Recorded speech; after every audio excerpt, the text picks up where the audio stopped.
Ah, a great return to YouTube. Great number of views, likes, comments. Yep, finally back into the YouTube swing of things. Now, just wondering, what should I do next? I'll do a review. But what game should I review? I know which game you should play. Whoops, sorry, wrong game.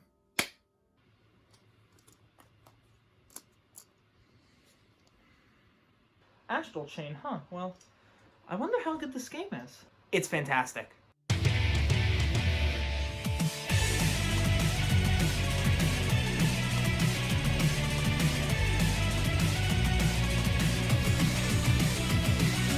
Hello everybody, my name is Retros and welcome to a review.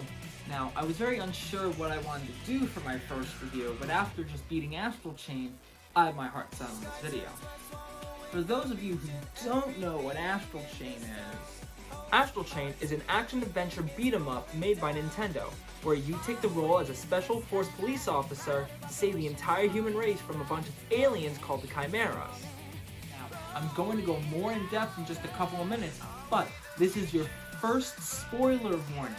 There's going to be another point in the story where I say the final spoiler warning, but this is basically it, so you've been warned. Good? Great, let's get on with the video. So the game starts off with your choice of male or female. The gender you don't choose will become your sibling in the game, and their name is Akira. We start off the game with a bike chase scene as we see your character riding a motorcycle and fighting off enemies with a laser gun. After this whole event, we are first introduced to the world of Astral Chain. The story takes place somewhere called the Ark, where it is the last reserve for humanity. Chimeras, an alien species, have made the rest of Earth nearly uninhabitable, and now it is up to the elite task force at Neuron to stop them. What's so special about Neuron, you may ask yourself? Well, to the common people, chimeras are completely invisible and can't be seen with the naked eye. So these special police officers have been given the legatus, or reactor cores, to see, fight, and contain these chimeras. Only a select few officers are given the legatus, meaning the rest of the police force only knows what they are, not what the chimeras look like. The man behind this whole operation is Yosef, with his secretary Olive and assistant and lead doctor Brenda.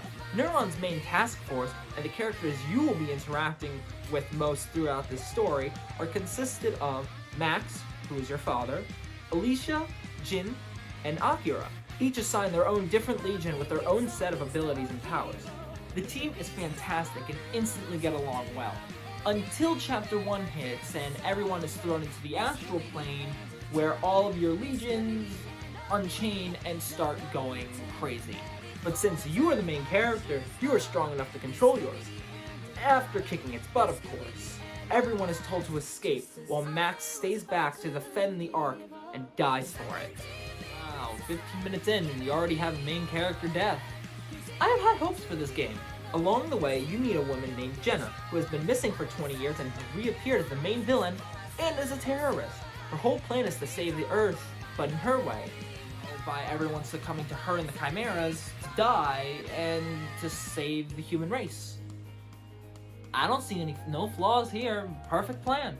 As the story progresses, you take frequent field trips to the Chimera's world, called the Astral Plane, to save civilians, Akira, or a flying robot. The robot friend you meet is piloted by a guy named Hal. You never see a human model of him in the game, except for the mini hologram on his robot, which always keeps breaking. Come on, man. You work for Neuron, an elite task force, and are the lead scientist, built a super robot that can withstand space travel, but can't afford a couple of screws. I'm done. This is now spoiler territory. I know it is insanely early into the explanation of the story. However, everything after this point directly feeds into the end of the game, and it is just a snowball. So you have been warned. If you don't want to know, there's a timestamp in the description. You can skip to the legions, to where I describe the legions. If not, strap in. After chasing Jenna around for a bit, she gives you a card to lead to the outskirts of town. Now your character are tired looking for answers the legal way and decide to go out fugitive-like and follow the lead to Sector 9. There, you learn about a group called the Hermits, who run the town to protect civilians living there. Their leader, with his scary design and looks, is called Kyle. So Kyle tells you about this really dangerous stuff called Blue Evolve, which basically turns you into a Chimera, but way stronger. It doesn't really even have a blue color, it's more of a purple, but Purple Evolve is less intimidating. Some more running around Sector 9, and eventually you get your butt kicked, but then immediately you get your butt saved by somebody wearing a suit labeled Raven. It is soon revealed to be Akira with some cool upgrades like a Red Legatus and Legion. These are so much cooler than the regular blue colors. I was so jealous when this showed up. I wanted these colors, but never got them. After this, you immediately get thrown in jail for breaking ARC laws. Jenna is causing more trouble, and you are talked out of being imprisoned by Akira to go save the day once again. You chase her down, and once you meet her, she drinks 2 vials of Blue Evolve, turning her instantly into an insanely strong and cool looking Chimera. You kick her butt, but not soon after, you do the unthinkable. Unwillingly, you fuse with your Legion, making some crazy looking creature that is immediately shot at by a task force. The new task force of the ARC, the Ravens. It is now revealed that all along, Yosef was the true mastermind behind the whole operation. You wake up in Sector 9 where Hal and Olive are sitting by your side. Being the main character and having a major plot point just happen to you, you now have amnesia and don't remember anything that just happened to you.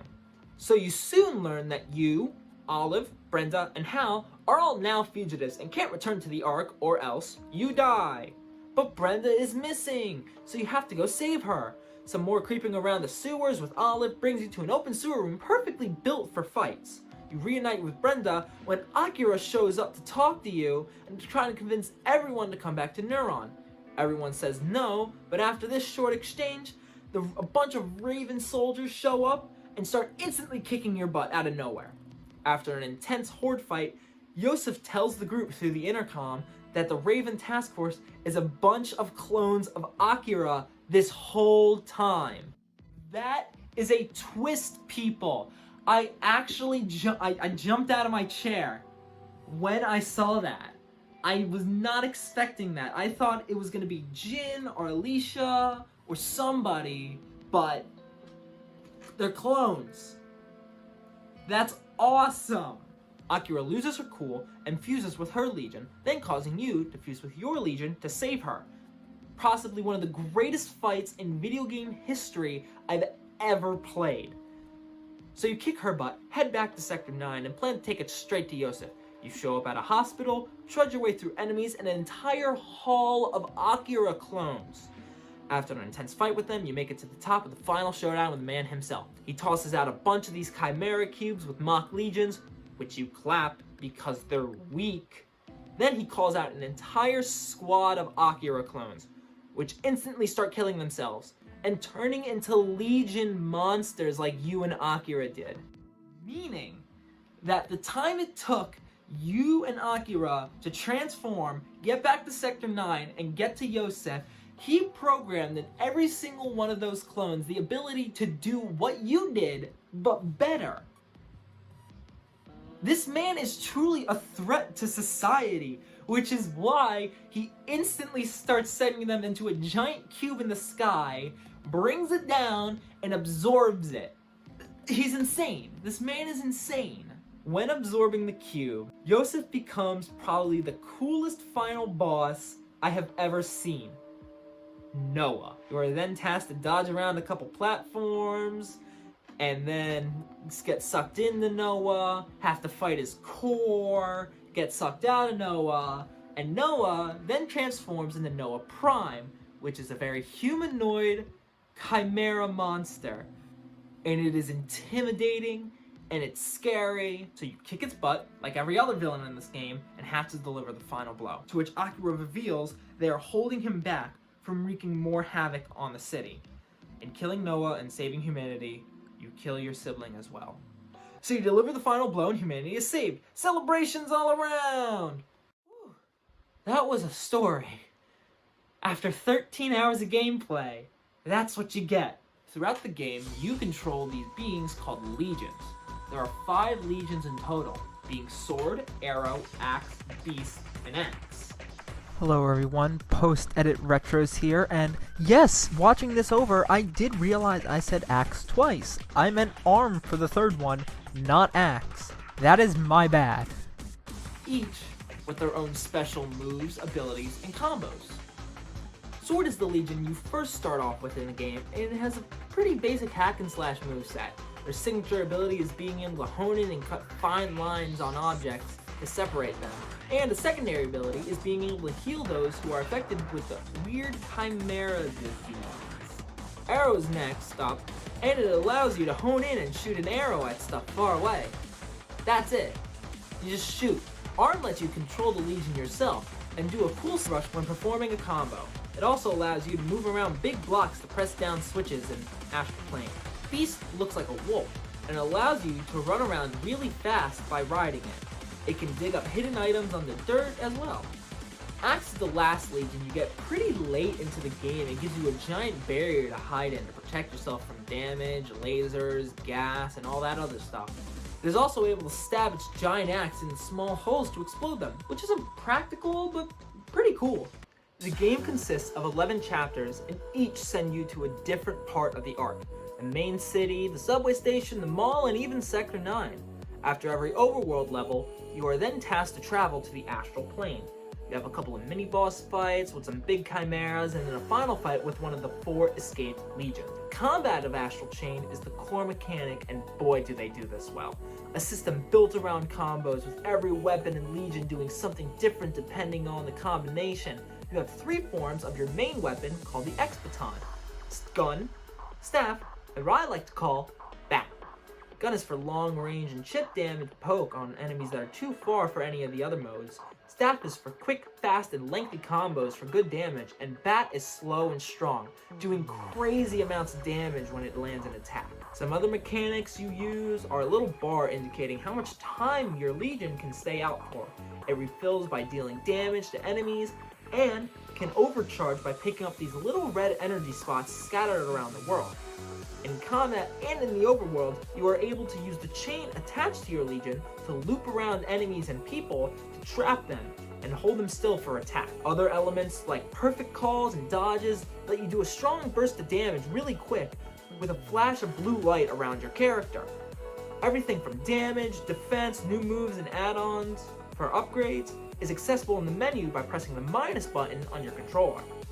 I can't count how many times I said aloud how cool and interesting the combat is, how smooth and satisfying it feels to land some hits. Near the end of the game, a new mechanic is introduced allowing you to willingly fuse with your Legion.